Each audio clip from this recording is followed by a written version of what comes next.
Welcome to the Roy Morgan Weekly Update. Roy Morgan research reveals Australia's CBD workforces have seen strong long-term growth over the past 2 decades, with most now surpassing their pre-pandemic peaks.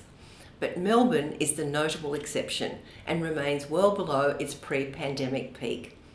2 decades ago, fewer than 1 million Australians worked in CBDs. Since then, the numbers more than doubled to a record 2.2 million.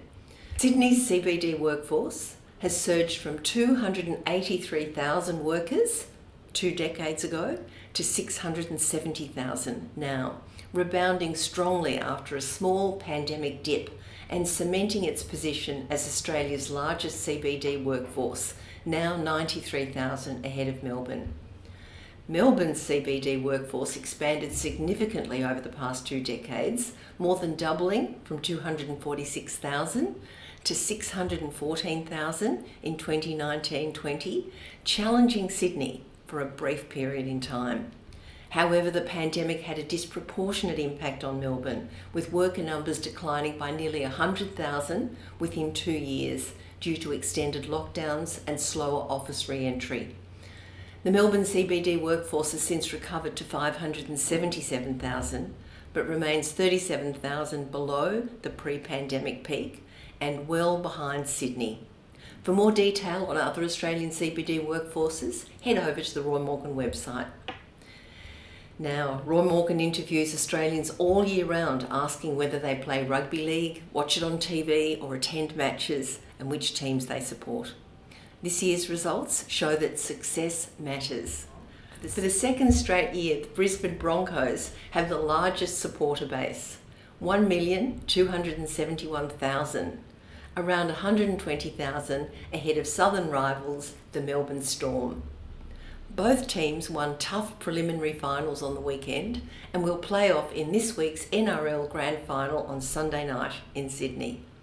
The Storm and Broncos are 2 of the most successful clubs in the NRL over a long period, the last 30 or so years, with the Storm playing off in their 12th Grand Final this week and the Broncos set to play off in their 9th Grand Final. Both teams have won several premierships along the way. Following the 2 leaders are a trio of Sydney-based clubs led by the Sydney Roosters with 502,000 supporters, Parramatta Eels with 433,000 supporters, and South Sydney Rabbitohs with 403,000 supporters. And now a look at the weekly indicators. ANZ Roy Morgan consumer confidence increased 1.7 points to 86.3 this week, while Prime Minister Albanese was overseas. Consumer confidence was interviewed entirely before today's decision by the Reserve Bank to leave interest rates unchanged. The Reserve Bank's decision was widely expected after the ABS released an elevated inflation reading for August last week, the highest official inflation for over a year. The rising official inflation may well have had a role in influencing ANZ Roy Morgan inflation expectations, which has also increased, up 0.1% to 5.1%. That's the highest for nearly 2 months. And now to mortgage stress. Unfortunately, today there was no relief for mortgage holders, with the Reserve Bank electing to leave interest rates unchanged. The Reserve Bank next meets in just over a month on Melbourne Cup Day. In August, Roy Morgan's estimate of mortgage stress was at 27.9%, an estimated 1.42 million Australians. Now that's down slightly from June after the Reserve Bank cut interest rates in mid-June by 0.25% to 3.6%. Despite 3 interest rate cuts by the Reserve Bank this year, more than a quarter of Australians with a mortgage remain at risk. That's the longest period of mortgage stress in the history of this index. New data from Roy Morgan shows the number of Australians using skincare products has grown significantly over the last 5 years, with 14,382,000 Australians now using skincare products, compared to just over 13 million in 2021. That's an increase of more than 1 million over the past 5 years. And it's driven by men. The number of male skincare users has increased from 4.2 million in 2021 to 4.9 million today, an increase of 700,000 men, or 16.7% growth for men over 5 years, compared to a 7% growth among women. And if we consider population growth, the proportion of women using skincare is actually lower now than 5 years ago.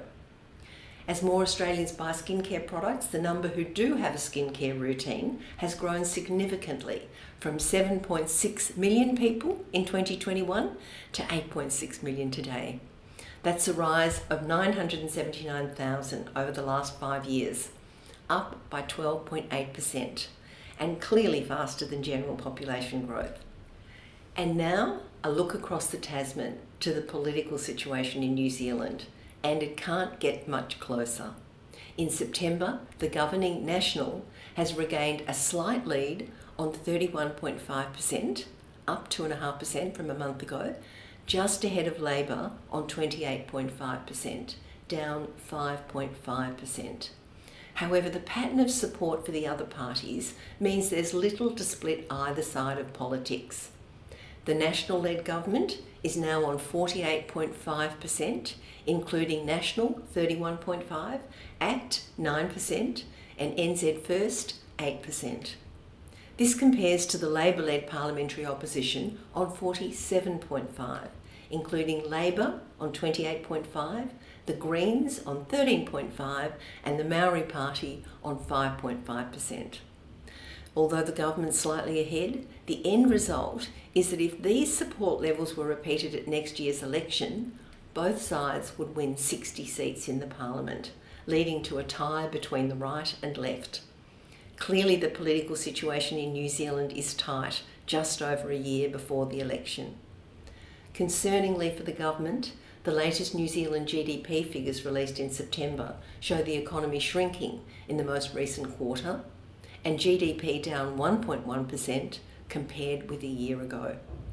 I'll be back next week to bring you the latest data for consumer confidence and inflation expectations after the Reserve Bank's decision.